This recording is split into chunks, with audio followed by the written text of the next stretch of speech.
Welcome to Study Orbit A to Z. Hello student, आप लोगों का study orbit A to Z में मैं शिवम सिंह एक बार फिर से स्वागत करता हूं। और आज आपके लिए जो है पहला वीडियो इंट्रो वीडियो मैं और आर्यन सर दे चुके हैं। तो ये अब आज से हम लोग जो है वीडियो जो भी आज से शूट करके डालेंगे, सिर्फ आज से आपकी पढ़ाई का सेशन पूरा चलता रहेगा।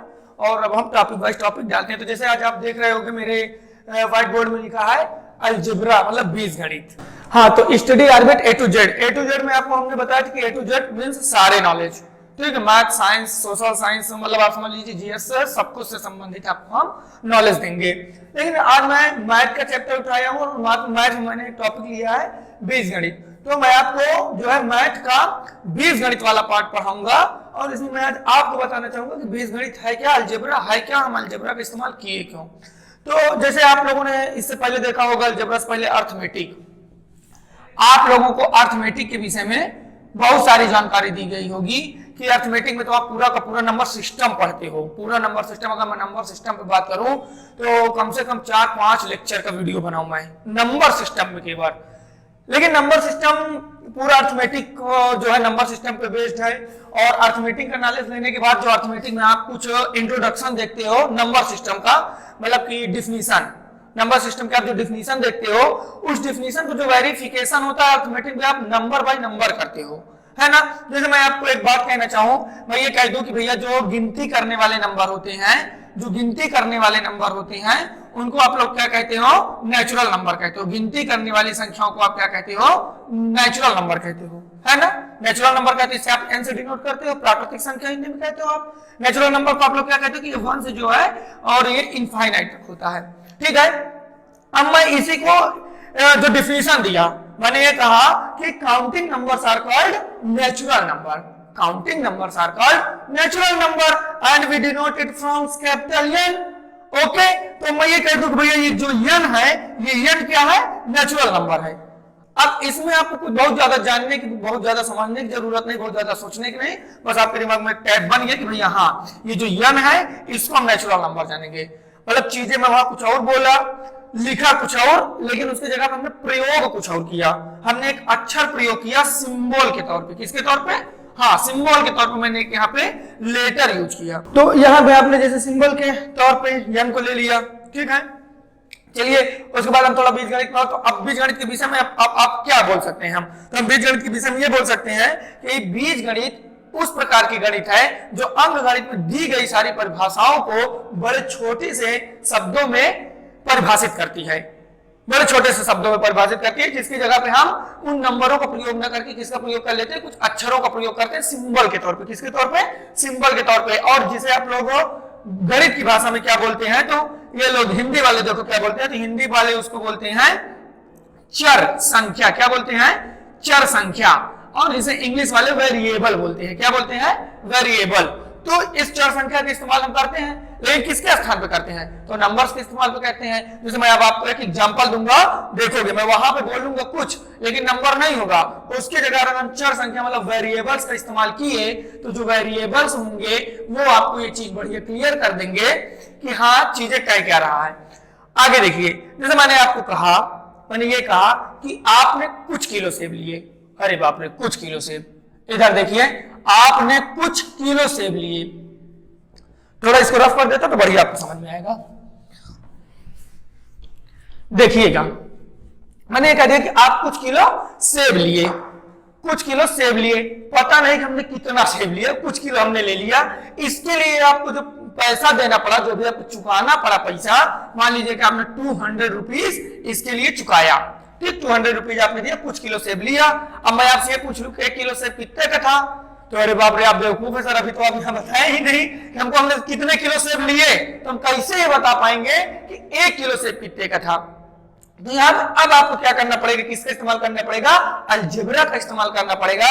मतलब इसके स्थान पे आपको कुछ मानना पड़ेगा। जैसे मान लीजिए कि आपने कुछ किलो सेब लिए और वो सेब के लिए आपको 200 रुपया देना पड़ा। अब मैं आपको 1 किलो सेब का रेंज बता ही देता हूं। मैं आपको 1 किलो सेब का रेंज बता देता हूं। जैसे मैं समथिंग आपको बता दिया 20 रुपए। कितना बता दिया, 20 रुपए। तो यहां से आपको पता चल गया कि हाँ हो सकता है कि आपने 10 किलो सेब लिए तो 20 दाम में 200 रुपया आपको ये पूरा कंप्लीट होता हुआ।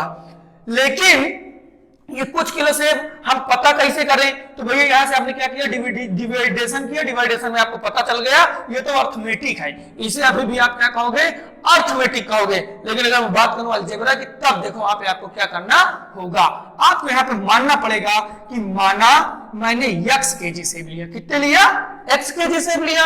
अगर 1 केजी सेब का रेंज जो है 20 रुपया है, तो x केजी सेब का रेंज कितना दिया हुआ है, 200 रुपया दिया है। भैया कुछ किलो लिए 200 दिए, तो मतलब x केजी लिए तो x केजी का 200 दिए, है ना। तो अब देखो यहाँ पे क्या हो जाएगा, तो अगर हम अकॉर्डिंग टू क्वेश्चन देखें, तो अकॉर्डिंग टू क्वेश्चन क्या कहता है कि अगर हमने x केजी सेब लिए और 1 केजी का जो 20 रुपया है, तो अगर इसका मतलब x केजी का कितना हो जाएगा, तो 20 गुणे x से 20 में गुणा कर दूंगा, समथिंग जो भी पैसा होना होगा हो जाएगा।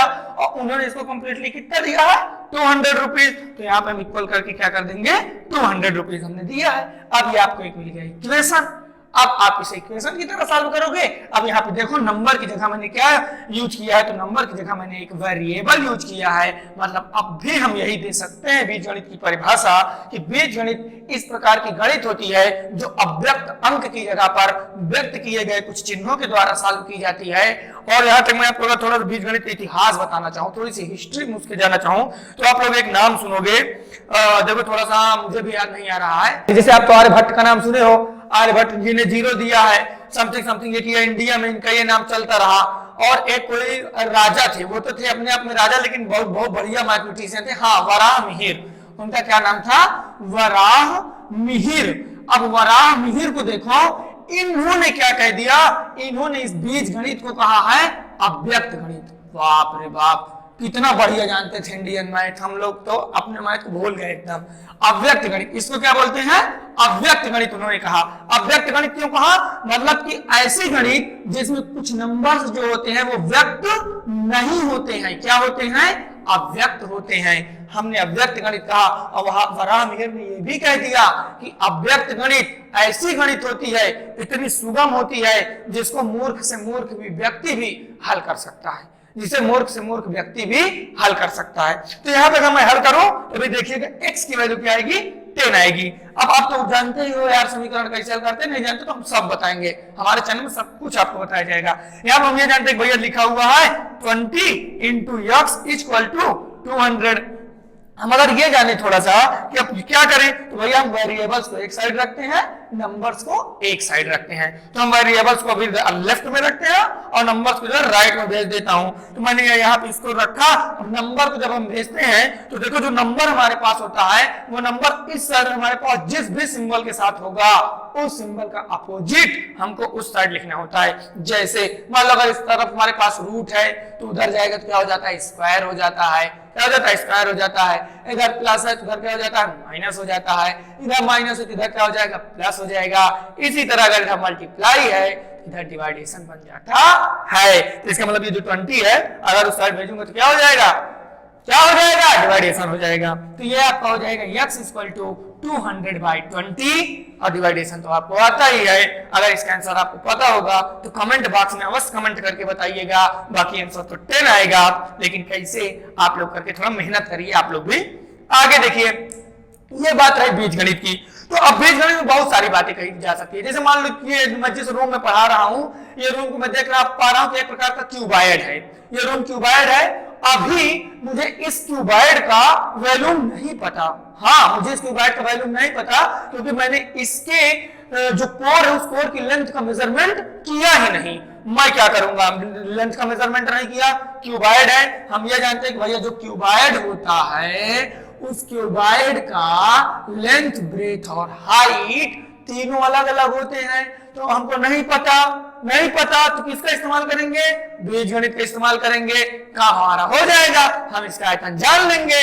देखिए कैसे, मान लेता हूं कि इसकी जो लेंथ है वो x मीटर है, इसकी जो हाइट है y मीटर है, इसकी जो ब्रेथ है वो z मीटर है। x तो मान लिया ना भैया, बराबर नहीं होगा, बराबर होता तो x दोनों होता, बराबर नहीं तो z मानेंगे।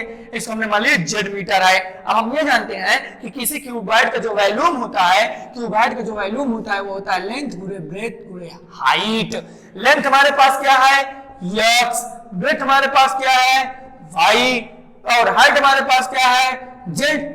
हाँ तो वॉल्यूम हमको देखना था, तो हम वॉल्यूम इक्वल टू क्या जानते हैं, यही जानते हैं ना कि भैया length multiply by breath multiply by height. अब यहाँ पे आपके पास हमने लेंथ हमको पता नहीं थी, हमने यूज किसका किया, अलजेब्रा का। लेंथ के इक्वल टू हमने क्या माना, x मीटर। हम लेंथ के इक्वल टू क्या रख देंगे, x मीटर। ब्रेथ हमने माना है y, मान लिए y। हाइट हमने माना है z, हमने कर लिया z। हमको वैल्यू पता हो गई x, y और z। बस हमने देखो किसका इस्तेमाल किया, हमने किया अलजेब्रा का। और एक मूर्ख व्यक्ति भी अलजेब्रा का इस्तेमाल करके कितना बढ़िया क्यूबॉइड का वैल्यूम पता कर लिया। अब मान लेते हैं इस क्यूबॉइड का हमको वैल्यूम पता होता, समथिंग समथिंग ये है, हमको इसकी लेंथ पता होती, हाइट पता होती, ब्रेथ ना पता होती, तब क्या करते, तब फिर वही इस्तेमाल करते अलजेब्रा का, इक्वेशन बनाते। अब इक्वेशन से आ जाता, जैसे कि वैल्यूम इक्वल टू होता है लेंथ गुणे ब्रेथ और गुणे जो हाइट होता है। ठीक, हमको ये पता इसकी वैल्यू रख दूंगा, ये पता इसकी वैल्यू रख दूंगा, ये पता इसकी वैल्यू रख दूंगा, ये नहीं पता निकाल लेंगे। इसी को कहते हैं कि द यूजेस ऑफ अलजेब्रा, ये होता है अलजेब्रा का यूज। ठीक है, बहुत चीजें आपको आगे चल के अलजेब्रा में बताई जाती हैं। फिर अलजेब्रा में जैसे आपको कुछ टर्म्स देखने पड़ते हैं, उन टर्म्स में अगर मैं बात करना चाहूं तो जैसे आपको मोनोनिमल देखना पड़ता है, बायोनिमल देखना पड़ता है, पॉलिनिमल देखना पड़ता है, इस तरह की चीजें देखना पड़ता है। फिर आपका इसमें इक्वेशन से आपका बढ़िया संबंध होता है। उसके बाद आपको सिखाया जाता है, आइडेंटिटी दिखाया जाता है ना, आइडेंटिटी दिखाया जाता है। आइडेंटिटी में आपको जो वो पढ़ाई जाती है ना, सर्वसमता, अगर हिंदी वाले जाने आइडेंटिटी को सर्वसमता कहते हैं। तो इस समय हम लोग किसका इस्तेमाल करते हैं, हम लोग इसमें जो पढ़ते तो नंबर्स के विषय में है, लेकिन वहां पे नंबर्स का यूज ना करके नंबर की बड़ी बड़ी परिभाषाओं को हम कुछ अक्षरों में लिख करके सॉल्व करते हैं, इतने बड़े बड़े एक्सप्रेशन को हल करते हैं, और यही सारी चीजें हमको मिलती हैं। तो इस तरह से मैंने आपका रिलेशन किससे करवाया, आपको मैंने इंट्रोडक्शन आज करवा दिया अलजेब्रा से। अलजेब्रा का इंट्रोडक्शन आपसे, आपका इंट्रोडक्शन अलजेब्रा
तरह से अब इसके बाद हम आपसे मिलते हैं अगले वीडियो में। Thanks student.